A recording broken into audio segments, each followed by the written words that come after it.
This is a really interesting sort of thing for me. This takes a lot of bravery. Like, I am wearing bottoms. I'm not actually naked. But for me to be able to basically be here with all of you and being super brave. This is like not my usual gig. I'm sure you've never actually seen me do any sort of interviewish sort of thing like this before, but and for me to I've got a lot of considerations about my belly, and for me to be sitting here and be like, yep, this is my belly, you can see it right now all here.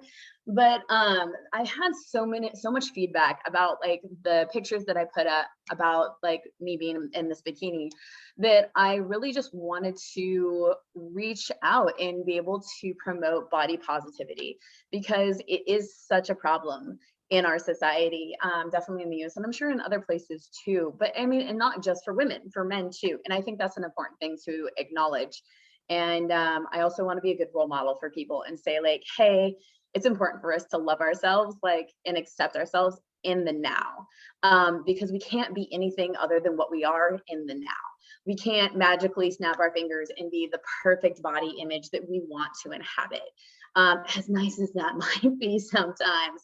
And showing up, because and this was even extra brave for me from last week, because last week I was feeling pretty svelte. I was feeling pretty good about myself. And then I just decided that I should have like pizza and Thai food. And one of our clients brought in like caramel popcorn, and fuck, it was good. It was so good. It was like ridiculous. There's going to be some swearing here, people. And I was going to create a PowerPoint, but the day got away from me. So I'm sorry about that. Maybe I'll put one in later. But yeah, and I had like, ice cream, and I had bread, and my period's going to start in a couple days. So I'm like all kinds of like bloated and feeling a little extra fat than I did last week. And so like doing this live is even that much more important for me in like really holding myself accountable to be like, hey, I'm going to work on this really old, like emotional wound. It's like literally one of the oldest things for me to work on inside of myself. Because I have literally had body image issues for as long as I can remember. And when people would tell me that I was pretty or that I was beautiful or whatever, like it didn't permeate my being.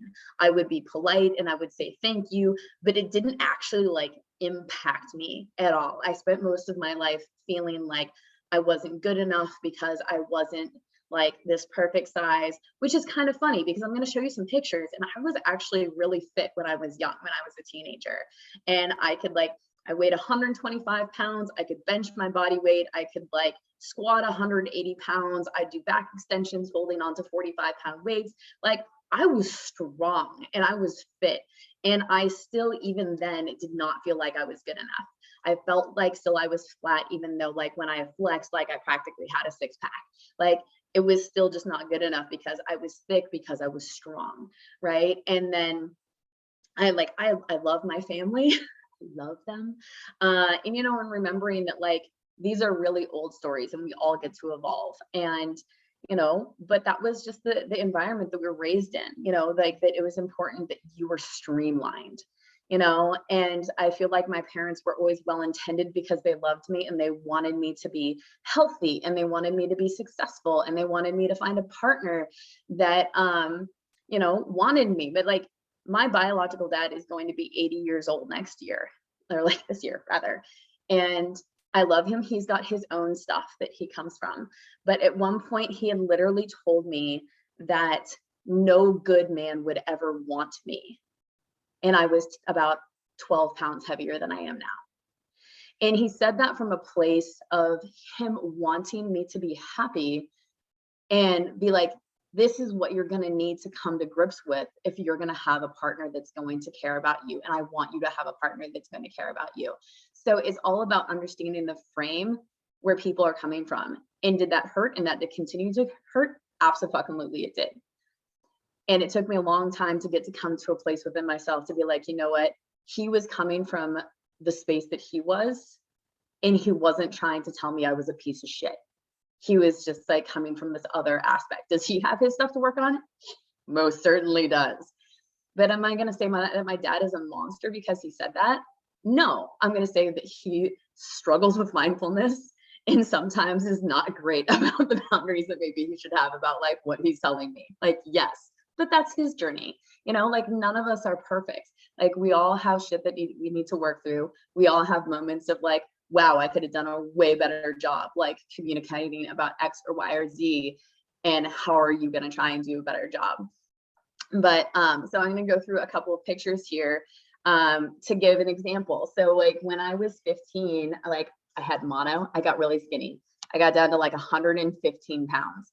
Me at 115 is way too small. I don't care what the BMI index says I'm supposed to be. So this is a picture of me when I'm 15 years old. It's a little shaky, but you can see like I'm a tiny human. Like that's little. Like I'm 5'4". And then like there's a picture of me when I'm riding my horse, and you can see like the curves even more, right? Like I know it's blurry because my hands are shaking because this is hard for me, and like I'm being brave and vulnerable, and so my hands shake when I'm being a little bit nervous. Welcome to real life. This is another picture that I actually took of myself. I put it on a timer back when I was in photography school, and like you can see like I'm lean, right? And I miss being strong. So this is me holding up like my best friend when we're in college. And so part of body image is also how we think about ourselves and how we feel in our body. So it was really interesting when I was doing a little bit of research for this presentation, because I didn't want to be like, hey, this is me like trying to be brave and be in my bikini online. But there's actually 4 different aspects of body image. I'm going to look at my notes. So, which I didn't actually realize, but makes a lot of sense. So the first one is our perceptual body image. So that's like what you actually see in the mirror. Okay. And then the next one is your affective body image, which is how you feel in your body, like physically feel in your body. Okay. Cognitive body image is how you think about your body, which I think is really where body dysmorphia comes from, right? It's a combination of like our cognitive body image and our perceptual body image. And if anybody out there wants to fact check this, that is like actually in this field, I'm all for it. Please put your comments below. Because I totally just like Googled the shit out of all this, and like fact checkers, come help us out. And then behavioral body image is actually the behaviors that we engage in based off of what it is that we feel about our bodies. So it's so much more than just like, oh, like I have body image issues. We'll be like, which category do you have body image issues in? Is it all of them? Is it one of them? Is it 3 of them? You know, I think of like, for instance, like behavioral body image issues would be people who are bulimic, right? Because they're physically making themselves throw up. That's a behavior in association with your body image. And then, you know, over like the concepts of overweight, obese, thin, like all of these sorts of things in relation to our body image. Man, I feel like we need to just like throw the fucking BMI situation like out the window, because I weigh probably like after my week of like eating all sorts of delicious foods, not ideal for goals. I probably weigh close to like 174 pounds, folks. Like this is 174 pounds. Okay. Like 174 pounds. The BMI says basically that I'm obese. Would you look at me and think that I'm obese? Overweight, sure. But like for me, for my height at 5'4", 145 to 169 pounds is considered overweight. Okay, I weigh like 174 pounds probably. That would be considered obese. The judgment and stigmatization of people who are obese versus people that are overweight is huge. I feel like we can all agree on that. And being overweight in general is just not great. And it's one thing if you are pragmatically looking at your body as somebody that wants to be healthy, right?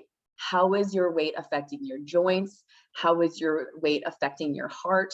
What are your eating habits? And how is that like manifesting itself in your body?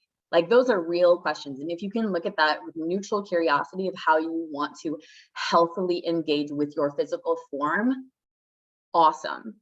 But if those sorts of things tip into the realm of self-judgment, self-sabotage, like just all sorts of things, the internal tape that spins into depression and anxiety and introversion and like stopping yourself from being able to engage with certain kinds of people. Like when you feel like you're not worthy because of the weight you have on your body, and you're a single person, you are not living your authentic life. You are not being all of yourself. You are making yourself small because you can't physically make yourself the small size that you think that you should to be worth something in the society. And that's just really unfortunate. Like we have this world that try and like puts us in a box and says that if you don't fit in this box, this Hollywood standard or whatever else, or familial standard, like whatever silliness that we've created over the course of humanity, then you're not good enough. And I'm calling bullshit, folks. I'm calling bullshit. And I'm tired. Like I'm going to be 42 years old this month, and I am tired of the mentality of not being good enough.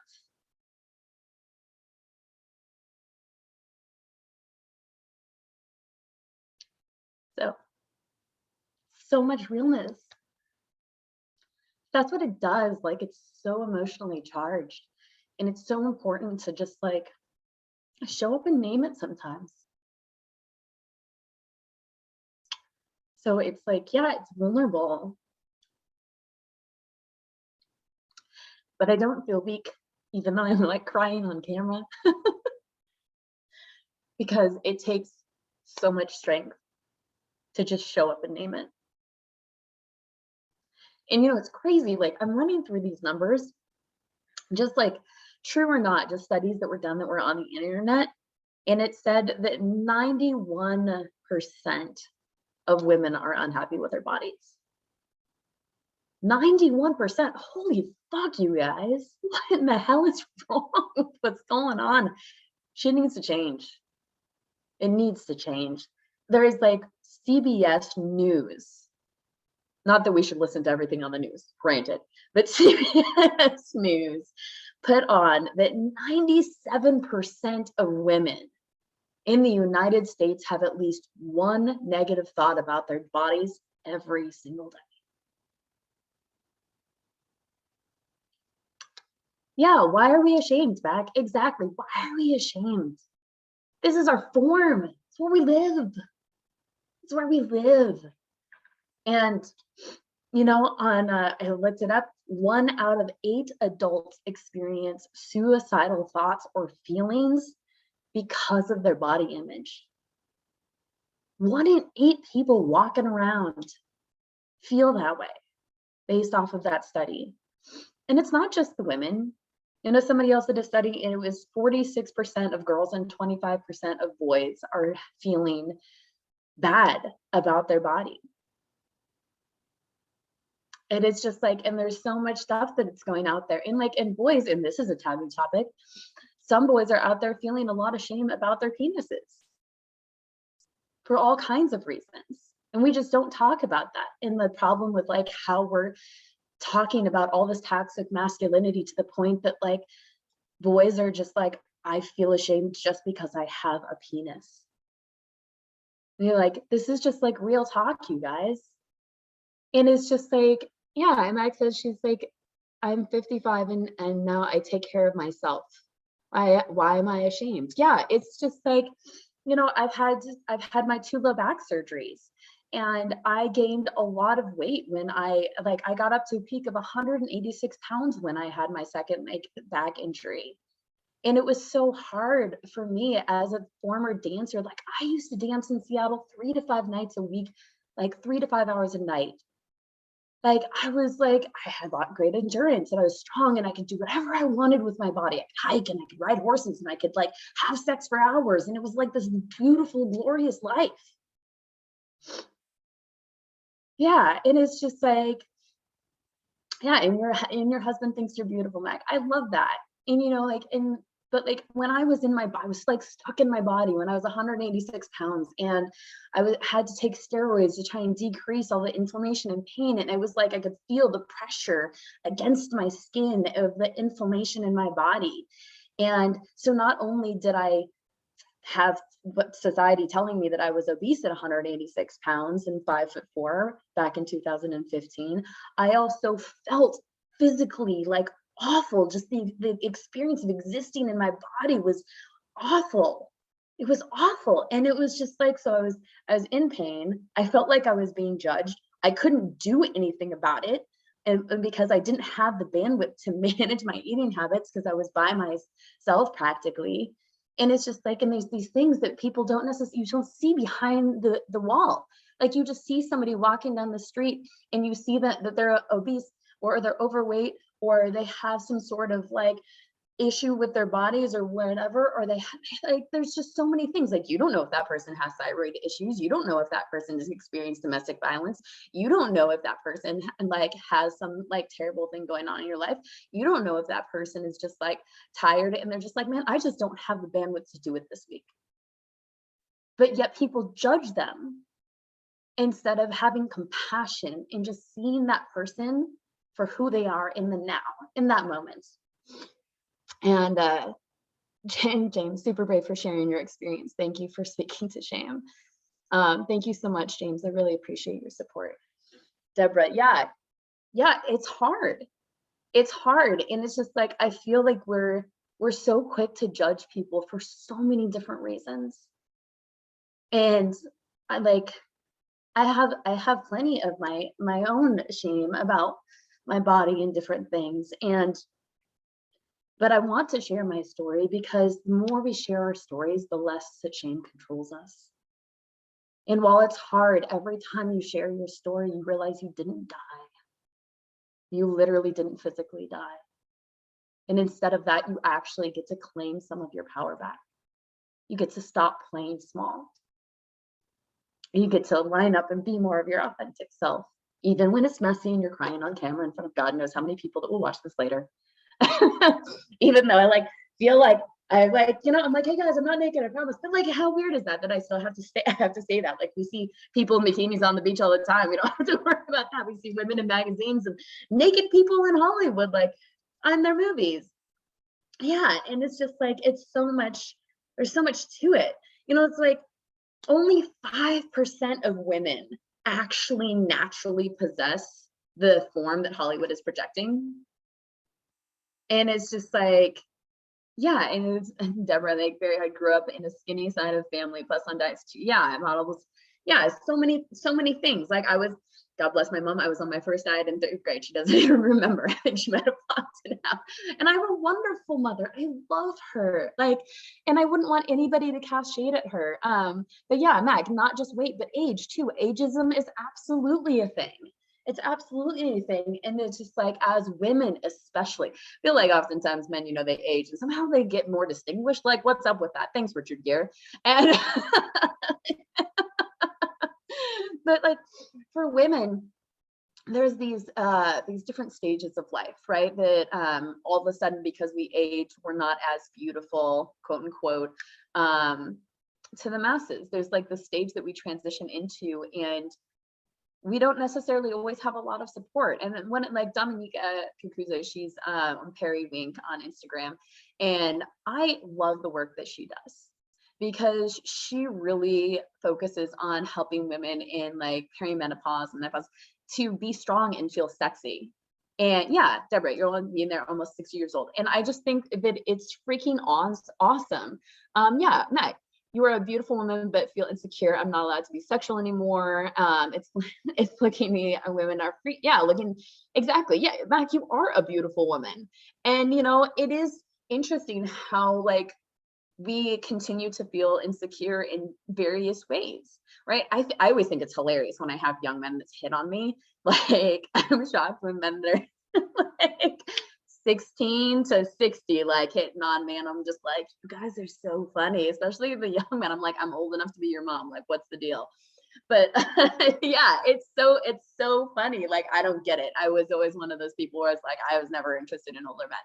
Yeah, I am kind of that ageist person, to be honest. But it's not because it's like they're not worth something, I like, there's these transitions that we have, right? But just because as older women, here's another taboo thing that we don't really get to talk to. Yeah, men's stories about me. I love that. And like as old as we age as women, and another body image issue is that like we don't get as wet in our vaginas like when we're aroused, like we just don't produce as much. And so like there's this other body image aspect of what we're feeling, right? That's our affective thing, like what we're feeling in our bodies. And like then like talking to people and being like, yes, like we just need more lubrication, but like just because you get older, you still want to have sex. Like we still get turned on, you know, like I talk to women like in their 60s and they're just like, yeah, I still want to have sex with my husband. I still want to have sex with other people. Like, but like, how do you feel in your body to stay sexy, to feel sexy as you age? Like, this is a beautiful part of the conversation of being like just human, right? And body image and like loving your body no matter what age that you're at, no matter what form that you're at. Like, I am so grateful to Lizzo. Lizzo created a Netflix, sorry, it's on Prime special about Look Out for the Big Girls. And it is these women, these like, oh, you would definitely call them obese based off the BMI standards, women who are these phenomenal dancers. And there's somebody on there that's even trans, which is fantastic. And you've got these women from all these different countries, cultures, not countries. And they are just rocking the shit out of this experience. And I literally therapeutically watched that series to help me with my body image issues. I swear to God. Yeah. So it's like, Mac, like, thank you so much for your honesty. Like, I really appreciate you. Like, talking about like, oh my God, and it hurts, and you hate my body at 55. Yeah, like it's, and like this is this journey, and I'm so glad you're here for this to just be like, I have struggled. Like, I felt like I looked like a boy for so long, and that like at best I was plain. Like, I didn't think I was ugly, but I didn't think that I was anything special, despite like people telling me all the time that I was pretty or gorgeous or whatever. And then the more I gained weight, the harder it became. But like, it's not like people are walking down the street and like shaming me and being like, boo, boo. You know, like, that's not happening at all, you know? But it's this funny sort of thing, you know? And it's interesting in how we self-sabotage. Like I work hard to try and recognize where I'm at and the struggles that I have, but I know that I have a pattern that if I feel like I'm starting to get too sexy, I will sabotage myself and I will eat a shit ton of things I shouldn't, which is what I did this last week. And yet, here I am being super brave after doing that self-sabotaging and saying, I know I'm doing this mechanism, but I'm still going to be brave and I'm going to show up and I'm going to be real with you. And I'm going to say, I still love my body regardless, even when some days it's hard. And I'm going to show up and be like, yeah, I am not my ideal weight, but you know what? I'm living a great life. So the weight I'm at in this exact moment that you're witnessing is ideal because I'm healthy. Yeah. Dora said, what is that? Get sexy and sabotage yourself? Me too. Mac, thank you so much. She says, you're beautiful and sexy. Thank you very much, my friend. I really appreciate that. But it's like, it's interesting because this mechanism, I remember the moment that it started.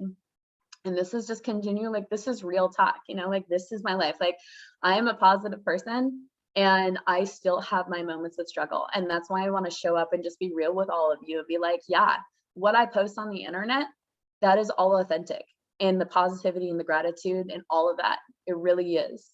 But I also have my moments where I'm just like, yeah, I have self-sabotaging behaviors like everybody else. And I get to show up with a growth mindset and work through my shit and do my best to have grace and compassion with myself and forgive myself along the journey too. And when I get knocked down and I fail at the things that I'm trying to do, that I give myself that moment and be like, yep, I didn't do great this week. And you know what? I'm going to do a better job tomorrow.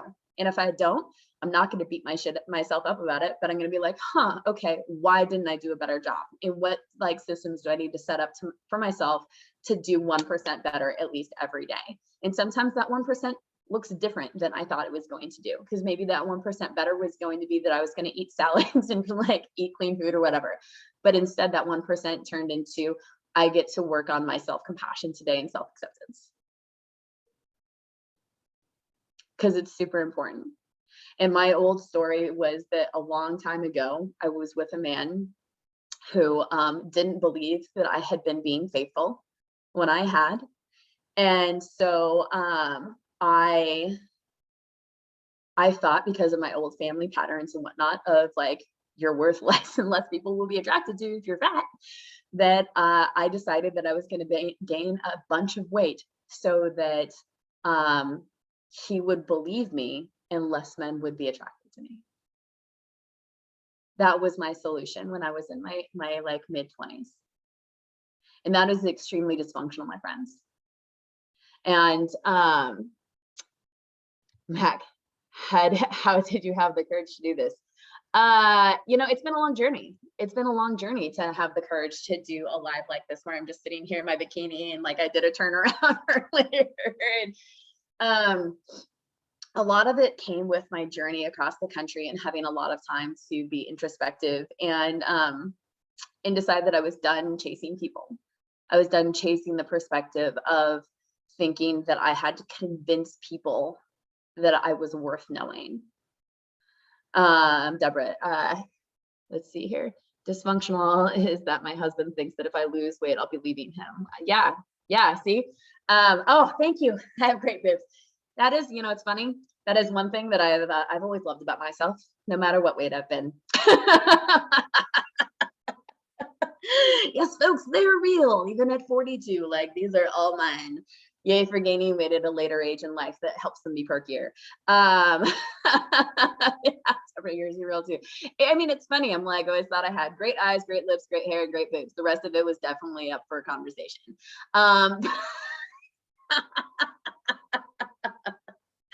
But honestly, like, I've spent so much of my life chasing people and trying to convince them that I was worth knowing.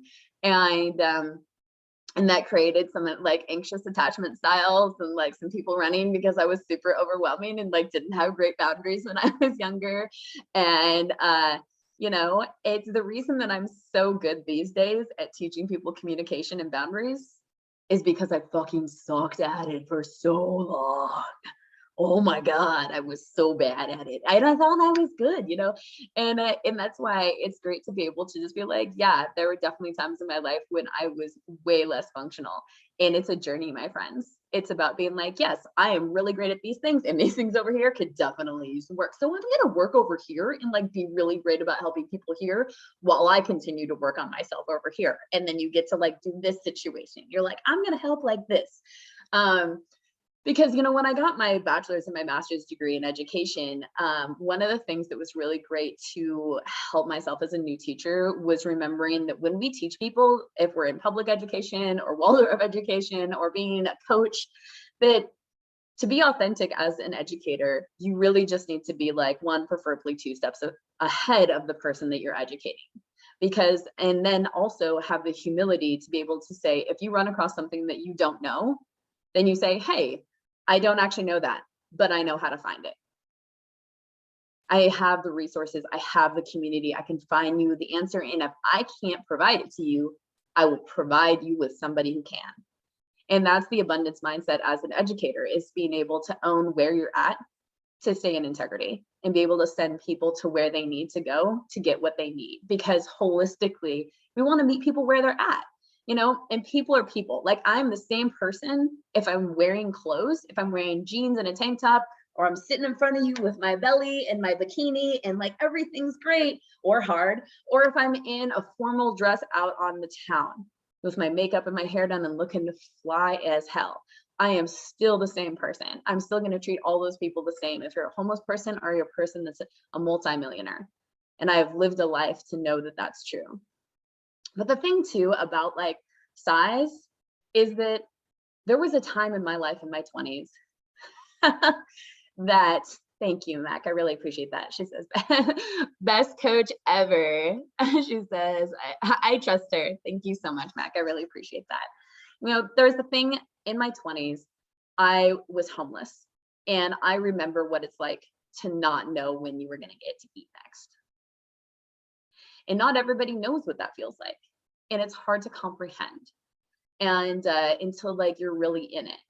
And so when like part of the reframe for my brain and like looking at my curves is to be able to be like, how blessed am I that I had the opportunity to eat so much delicious food that I enjoyed every moment that I was eating it, to be able to attain these curves. That's so lucky. Like, I think sometimes we forget how lucky we are to have the food in front of us. Even if it doesn't always taste as great as we wish that it would, it's still there. And so like when we look at how we are, be like, oh, it's lucky, gratitude, except exactly, Deborah, gratitude for all that we have. And to be like, I earned my smile lines because I had a life well lived and a perspective to hold it, to enjoy the little things in between, even when life was really hard. I have thick arms because I had the strength to do the work to pay my bills and the food to sustain me.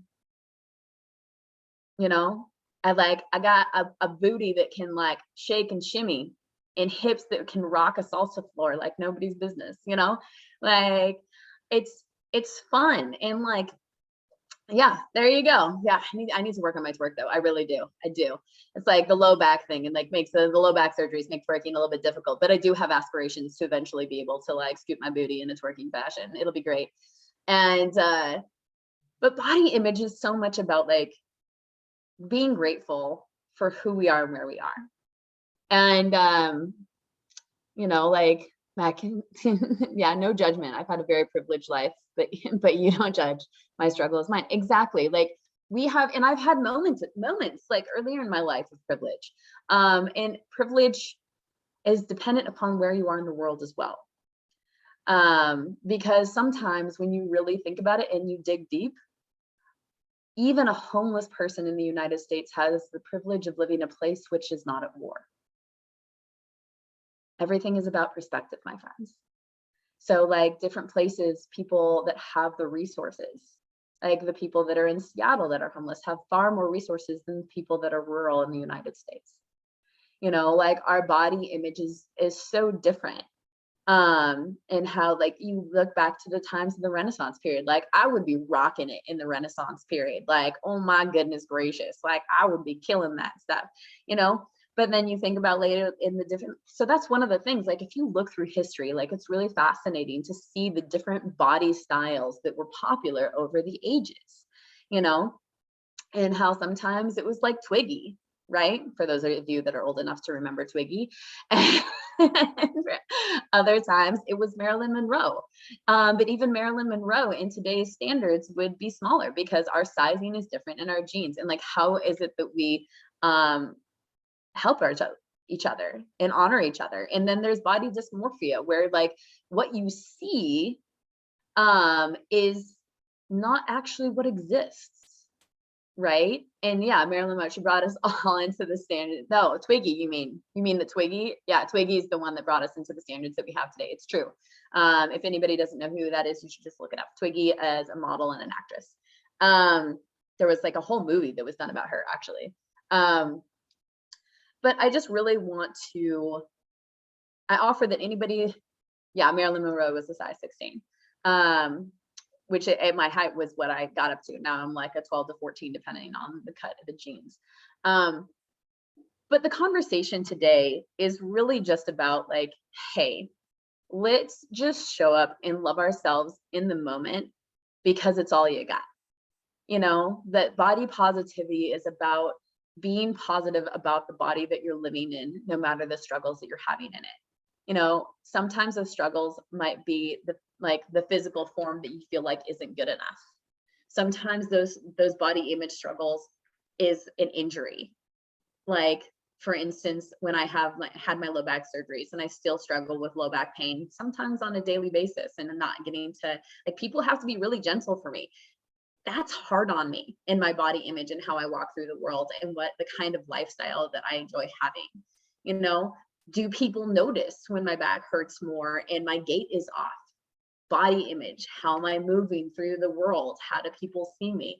And but just show up, just be you, and remember that any person who is going to judge you and tell you that you are not good enough because of the physical form that you are inhabiting at the moment is not the kind of person that you need to be concerned with their viewpoint. You don't have to tell them that they're an asshole. You don't have to make up reasons why they could or could not be right, but rather to say, oh, well, that's your opinion. You don't have to take it on, because true power is the power that we have over our minds. Mac asked me earlier, how did I have the courage to do this live right now in my bikini? And Mac also said, she's like, I know I'm so pretty, but feel invisible. I hate being in a bathing suit. Yeah. And then Deborah, I'm working on the broken record in my mind and all that I've been told in regards to my body. Yeah. It's just like, it's so much. I'm sorry, Deborah, if I don't get all of it, I feel like I'll lose the screen if it goes out too much. Yeah. So how did I gain the courage to do this today? Because I am an empowerment coach. And if I'm going to work on empowering other people, then I have to work on empowering myself to be in integrity with what it is that I'm doing. And so to really be brave and step forward and be like, hey, this is me, and this is why I can authentically serve you, and this is how I authentically serve myself, because I don't want to live a life in fear. I don't want to live a life where I don't feel like I'm worth it because of what society's told me, or old familial stuff, or whatever, or old boyfriends, or any of that. I'm here for me. And when I went on my long trip, I decided, we'll go back a little bit. For my 40th birthday, I decided that I was going to let go of all of my limiting beliefs across my dynamics and step into my power. This is what that looks like. And believing in that is about knowing that every moment of every day is not going to look like that. But what does the rebound rate look like when you do fall off the wagon? Thank you. Yeah, showing up, being authentic, heartfelt, and real. Yeah, that's what I'm doing my best to show up at, to be a role model for other people, to be like, yeah, we can all have those moments. And it's probably going to be uncomfortable sometimes, because I assure you, I have not been comfortable during this life. But I am here, I am. This is just we just show up, being human. And I really appreciate that, Deborah. Thank you. I really appreciate you being here. Mac, I really appreciate you being here. And for anybody that's watched throughout, I really appreciate you checking in and being part of it, even if you're not talking. It does mean a lot to me. So stepping into your power is something that's a process. And it starts with little micro goals, little things, and remembering that 1% better. I know it sounds kind of cliche, but 1%, yes, no flashing your boobs on Facebook, please. We'd like to keep this actually working. 1% better is every day is still, over the course of a year, a tremendous amount, even if it seems slow as a snail to make progress. And so, just remember that it's important to be you. It's important to give yourself, take the power back. Ladies, gentlemen, everybody out there, take your power back. The power lives in your mind, in choosing to not be at effect of the thoughts of other people, the actions of other people, unless they're physically putting their hands on you, which you should absolutely have boundaries and defend yourself. But honestly, in general though, so many of us for far too long have handed our power over to others by allowing ourselves to be at effect of their opinions, but rather to go on a journey of self-discovery and see what your truth is beyond all of it, to slowly peel back each veil and be like, who am I? It doesn't matter what age you are, but to give yourself the gift and the grace to slowly have a process of self-discovery, and to let go of the noise. And to every time you have a limiting belief, write it down and be like, why? Is that really true? And if it is true, what do I need to do to fix it? To not tell yourself that you're stupid or incompetent or a piece of shit because you didn't know something, or you didn't do it perfectly, or you didn't show up in a way that you wanted to. but rather just be honest and have grace and be like, what do I need? What support structures do I need to like provide myself? What kind of tribe of people do I need to surround myself with so that I can be my own authentic self? And I can be messy, and I can be powerful, and I can be expansive, and I can be real, and I can just be me. And those people can have honest conversations with me without ripping me down. And I can have honest conversations with them and not rip them down. And I can apologize when I'm not quite as sensitive or thoughtful as I should. And they'll believe me because they know that I'm not malintended, but sometimes I'm a little clumsy because I still have myself to work on too. So, man, like 45 minutes already. Damn, look at us go. That went by fast. Well, you know, there's a lot of baggage to unpack in there.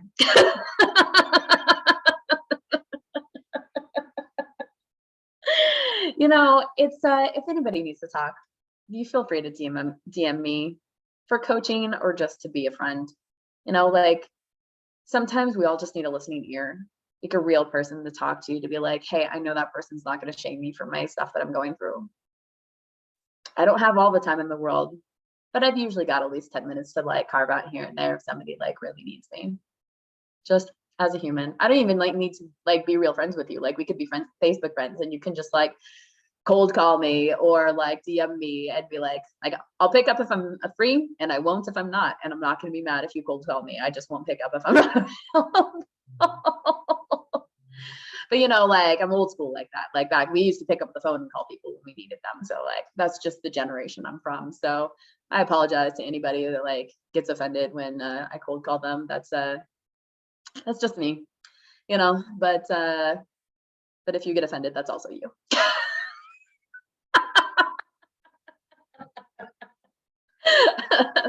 You know, like, sorry, I just I like to laugh a lot, and you know, personal accountability is a thing. So like if you get if any of us get offended because like somebody called us, that's probably something we should look at. Not in a shaming, judgmental way, but just like, huh, that was a little thing. Like somebody reached out because they were interested or they cared. You don't have to talk to them, but it's always interesting to like look at the why behind like any reaction that we have that isn't like neutral curiosity, right? It's a fun journey. I do like to do comedy, you know, like I need to get back up at my stand-up comedy that I do. Man, I got some fun stuff coming. So for those of you that love comedy, the ladies out there, reminder that we are having our fun event at my house on June 4th, and otherwise for the ladies, we will have it over Zoom, so you can join in the fun. That's right, Deborah, you'll get to come. And also on next Tuesday, we have Elizabeth Tolis in the Phoenix Rising Women's Group, who is going to be my co-host as I host my first free support group officially in a different format in my women's group. And that is going to be at 8 p.m. Eastern Standard Time as we talk about being a mompreneur and how you balance your inner world as well as your outer world. And then I will be having support group for the men at 8 p.m. Eastern Standard Time on Wednesday. I will definitely send you the link, Deborah. And our co-host is yet to be spoken about. But I am working on creating more support for men and women. So if you want support for body image, if you want to talk about something else, we have the support groups for the women, the second and fourth Tuesdays of the month in Phoenix Rising Women's Group. So that's 8 p.m. on the second Tuesday and 2 p.m. Eastern Standard Time on the fourth Tuesday of the month for Phoenix Rising Women's Group. Don't worry, Deborah, I'll send you the links and all the information. And then in the men's group on the second Wednesday of the month, it will be 8 p.m. Eastern Standard Time. That's right. In Global Resources for Men, to have an open forum support group for the gentlemen to speak.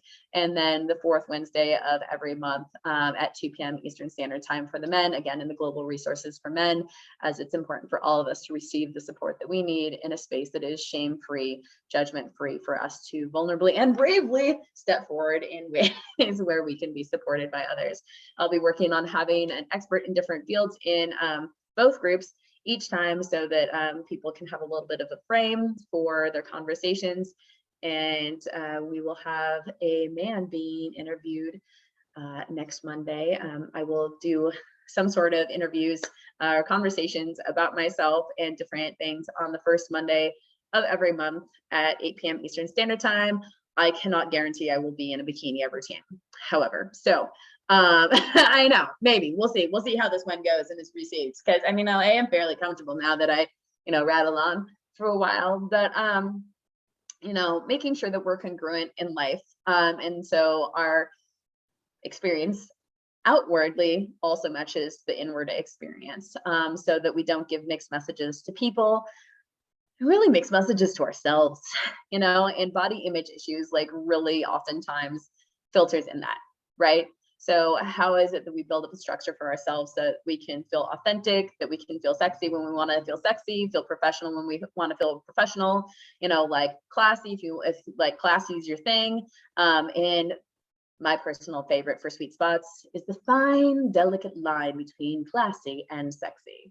So I don't feel like I'm rocking the classy right now, but I am rocking the authentic, and I'm totally down with that. So if anybody has questions, as always, you can hit me up on DM. You can book a discovery call for www.globalequineaffiliates.com. You can follow me on Instagram at Elysia Buss. And of course, please do subscribe to Horsepower Empowerment Through Connection on YouTube, as well as the YouTube channel, Global Resources for Men, as I finally, oh my God, finally, slowly get out all the different interviews that we did from the 2 global men's summits that I created in November of 2020 and January of 2021.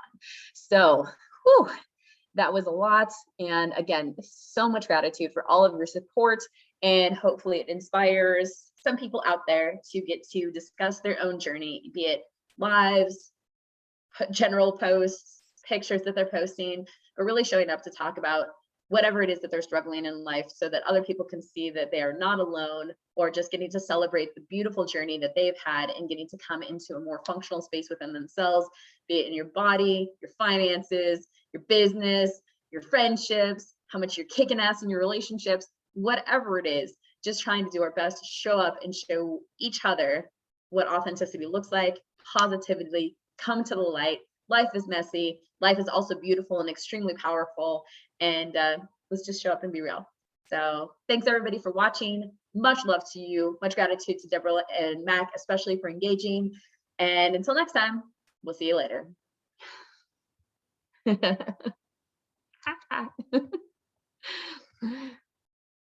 So many buttons, so many buttons.